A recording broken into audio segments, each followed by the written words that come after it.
Poison centers in the United States answer close to 7,000 poison emergency calls per day. Next week is National Poison Prevention Week, and joining us to talk about it and about poison prevention is Jacqueline Kakos, head educator with the New Mexico Poison and Drug Information Center. Jacqueline, thanks for coming in.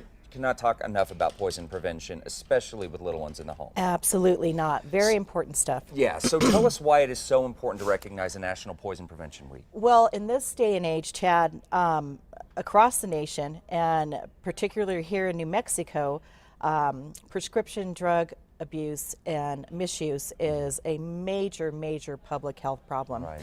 In New Mexico, poisonings are the leading cause of unintentional injury death.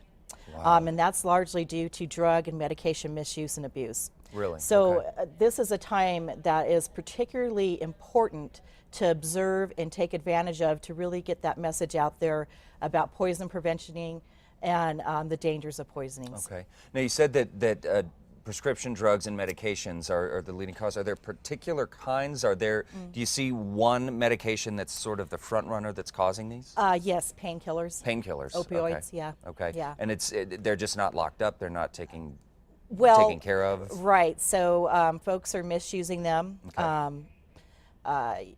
Using other people's medications, children, if they're not kept out of reach, are getting into them, and that is very, very dangerous.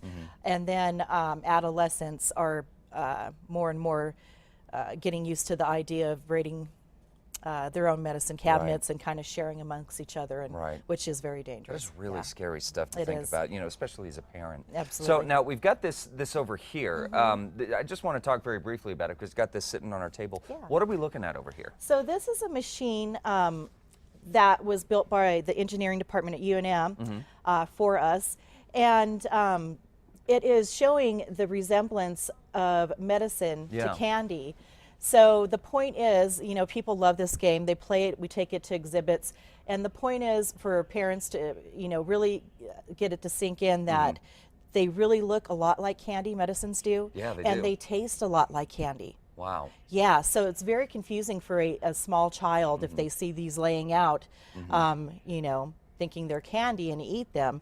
So it's very, very, very important that parents and caregivers alike keep these medicines and all poisons, all cleaners, anything that can be potentially harmful out of sight and out of reach. Yeah, of very children. important. Yeah, it's incredible they do. They're Incredibly very close in important. resemblance. So what does the New Mexico Poison Center offer in terms of prevention and education for the public? Okay, so I go out to health fairs and set up exhibits and give out materials. I go out and do presentations, and I can pretty much present on any special topic that they want regarding poisons. And we also give professional education to healthcare professionals. So we have our medical director go out and do that. Okay. The 1-800 hotline is open 24 hours a day, 365 days a year. Okay. They can call anytime that they have a question about a poisoning, and of course, if they need help with a poisoning situation. That's fantastic. So really great stuff. Now we will have links on our website at CASA.com to the New Mexico Poison Center with all sorts of information and more information about Poison Prevention Week. Jacqueline, thank you so much for coming in. Thank you so much. Appreciate it. Absolutely. All right.